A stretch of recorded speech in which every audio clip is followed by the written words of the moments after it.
فقط موضوع پول نیست، یعنی ورشکستگی بانک‌های ایران خیلی نزدیکتر از اونیه که ما میدونیم و گزارش‌های مردمی هم میرسه که وقتی به بانک مراجعه کردن گفتن الان پول نداریم بکنیم.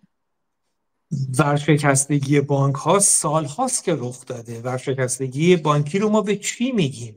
وقتی بانک مرکزی نسبت به 47 سال پیش در ابتدای این شورش ننگین تا الان بیش از 15,000 برابر اسکناس های موجود چاپ کرده.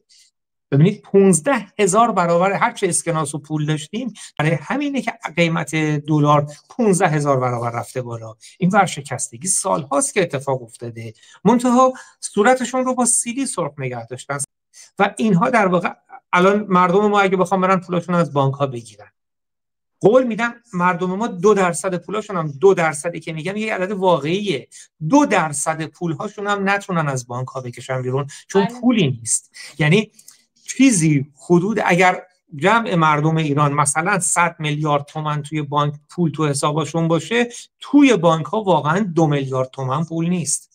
یعنی اگر مردم بخوان از بانک پولشون رو بکشن بیرون، 2% پولشون هم گیرشون نمیاد اگر عادلانه تقسیم کنیم، که اونم ناعادلانه تقسیم میشه، به خودشون میرسه.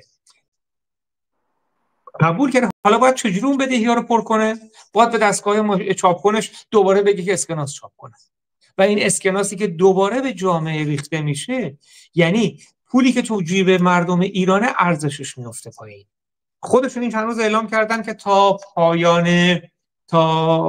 پایان پاییز، یعنی 1 ماه و چند روز دیگه، دلار از 130,000 تومان میگذره.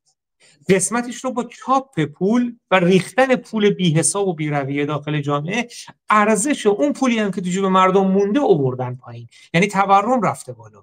مثل اینه که از موجودی یک نفر بیان یه تیکه‌شو بگیرن ازش، اون تیکه باقی مونده رو هم بی ارزش‌تر از قبل کنن.